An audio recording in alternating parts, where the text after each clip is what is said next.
Il y a quelque temps déjà, j'ai assisté à une conférence. À la recherche d'idées nouvelles, d'ouverture, de compréhension, je me suis dit que j'allais voir comment les scientifiques, ces autres chercheurs, ces créateurs d'innovation, abordaient les biotechnologies, ces sciences incroyables, presque magiques, qui manipulent l'ADN, qui soignent des maladies rares. D'ailleurs, à ce propos, vous avez certainement entendu parler de Lulu et Nana, ces deux jumelles chinoises génétiquement modifiées pour résister au virus du sida. Prouesse scientifique, avancée incroyable. Mais autant vous dire que ça a été un big no-no pour l'éthique. Toucher au génome humain, utiliser un enfant comme objet expérimental, c'est le pas de trop de la science sur l'éthique. J'ai été d'autant plus frappé que certains scientifiques ne nous aiment pas. Nous, juristes au langage différent, aux méthodes particulières, aux locutions latines à tout va, nous sommes boudés. Pour eux, le droit, c'est archaïque, sectaire et inhibiteur d'innovation. À la manière d'adolescents qui critiqueraient leurs parents en fumant leurs cigarettes électroniques, ces hommes de science ne nous aiment pas.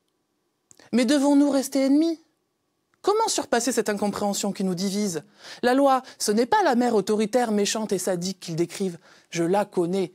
Alors oui, parfois maladroite, souvent incomprise, mais elle ne veut qu'aider, nous éviter de tomber dans des pièges qu'elle ne connaît que trop bien. Après tout, elle a plus de 2000 ans. Et on voit bien que dans le cas de Lulu et Nana, même endroit eût été utile. Et c'est pourquoi je me suis donné une mission. J'allais la coacher. Et c'est ainsi que je me suis transformé en super nanny et que je me suis attelé à écrire les nouvelles règles de la Maison de l'Innovation. Assis à mon bureau, ma tasse de café à demi pleine, comparant les textes de loi et de science, usant et abusant de surligneurs, j'ai alors mis le doigt sur un problème fondamental dans la famille. La communication. On parle bien le même langage, mais on n'a pas les mêmes références. Alors que pour certains, innovation veut dire progrès, pour d'autres, c'est prudence et limites inhérentes aux droits fondamentaux. Les deux sont justes.